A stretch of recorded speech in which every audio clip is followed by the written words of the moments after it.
அனைவருக்கும் வணக்கம். மயிலாறு நன்னீருக்கான இயக்கத்தின் சார்பாக ஏர்மனை மு சுரேஷ், தலைமை ஒருங்கிணைப்பாளர், செய்தி தொடர்பாளர். மத்திய மாநில அரசுகளிடம் நாங்கள் கேட்பதெல்லாம் எங்களுடைய நொய்யல் ஆற்றை எங்களுக்கு மீட்டு தாருங்கள் என்றுதான். தொடர்ந்து நாங்கள் மத்திய மாநில அரசிடம் பிச்சை எடுத்துக் கொண்டிருக்கிறோம்.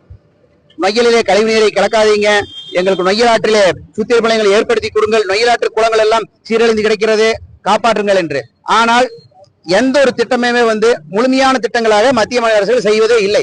100 கோடி 200 கோடி என்ற நிதிகளை ஒதுக்கி ஒரு குறிப்பிட்ட 1 கிலோமீட்டர் 2 கிலோமீட்டர் 3 கிலோமீட்டர் அளவுக்கு மட்டும் அதை சுத்தம் செய்வதும், ஒரு இடத்துல சுத்திகரிப்பு நிலையங்களை ஆரம்பிப்பதும், மீண்டும் அது செயலற்று போவதுமாக கிடைக்கிறது.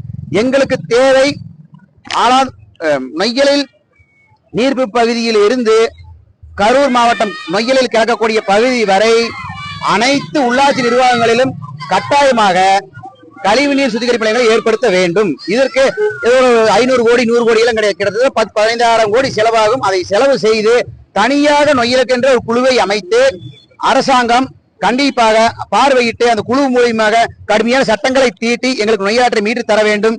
ஒரே ஒரு கண்டனம் என்னன்னா, மாநகராட்சி எவ்வளவு 4700 கோடி பட்ஜெட் நிதிகளை தாக்கல் செய்து எல்லா செலவு செய்யறாங்க. ஆனா சுத்திகரிப்பு நிலையங்களை செயல்படுத்துறதே இல்லை. ஏதாவது ஒரு இடத்துல ஒரு சுத்திகரிப்பு நிலையம் இருந்து அது செயல்படுறது இல்லை.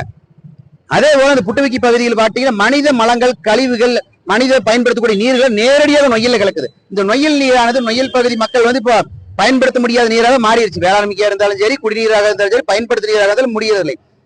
இது என்ன ஆகுதுன்னா காவிரியில கலக்குது. அப்ப அந்த காவிரி பகுதி மக்கள் அதிகப்படியான மக்கள் அந்த காவிரி நீரை குடிக்கிறதுக்குமே வேளாண்மை செய்து பயன்படுத்தி இருக்கிறாங்க. இப்ப இந்த கழிவுகள் அங்க கிளக்கும் பொழுது இந்த கழிவு நீரை பயன்படுத்தக்கூடிய அவல்நிலை அவங்களுக்கு ஏற்பட்டிருக்கிறது. எனவே அரசு இந்த தேர்தலுக்கு முன் பெரிய திட்டத்தை அறிவிக்க வேண்டும் என்று கோரிக்கை வைக்கிறோம். அப்படி அவர்கள் செய்யவில்லை என்றால் அடுத்த கட்டமாக மாபெரும் ஒரு காத்திருப்பு போராட்டத்தை நொய்யல் பகுதியில் கூடிய விவசாயிகளை ஒருங்கிணைத்து நாங்கள் மேற்கொள்வோம் என்பதை சொல்லிக் கொள்கிறோம்.